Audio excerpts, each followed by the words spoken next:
So in this supplemental lesson, I'm going to show you how to use the multiplication property of equality to get rid of fractions. Now you don't have to do this, which is why it's supplemental. It's just a technique that I personally liked when I was a student because I knew that I would mess up working with fractions. And so I would take advantage of the fact that I could get rid of them by multiplication.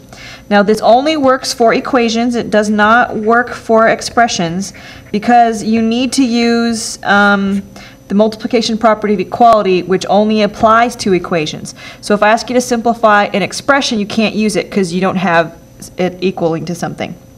And so I'm going to show you two examples of when I personally, when I was in Algebra 1, would get rid of the fraction instead of working with it.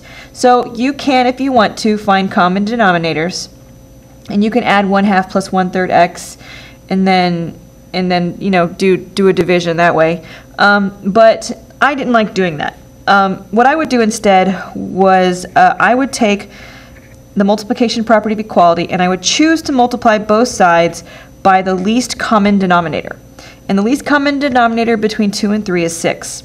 And so in doing so, I have to show it this way. 1/2 x plus 1/3 x equals 6 times 5.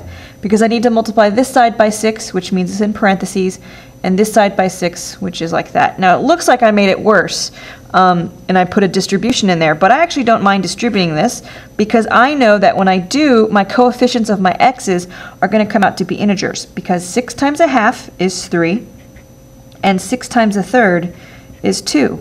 And so then I get 3x plus 2x equals 30, fractions are gone. I get 5x equals 30, or x equals 6. Okay, now since this is a supplemental lesson, I'm not showing every single little step because you don't have to do this. So you can do this if you want to. Now I'm going to check to make sure I did this right. 1/2 times 6 plus 1/3 times 6 better be 5. And it is, so I did this correctly. And so my solution is indeed 6. And all I did was I multiplied by the least common denominator just to get rid of the fractions. Which, once again, you don't have to do, but you can if you want to. And you have to apply it correctly, so it means you have to multiply the entire side.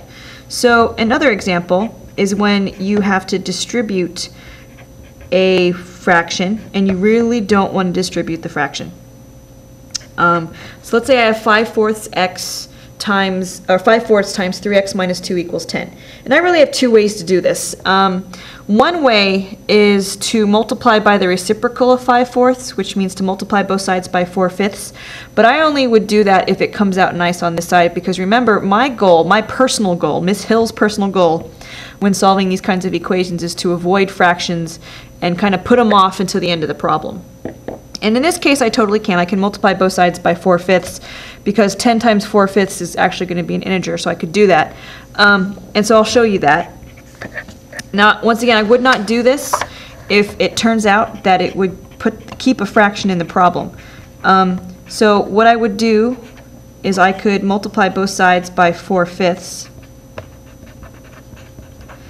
because those cancel, and I'm just left with 3x minus 2 equaling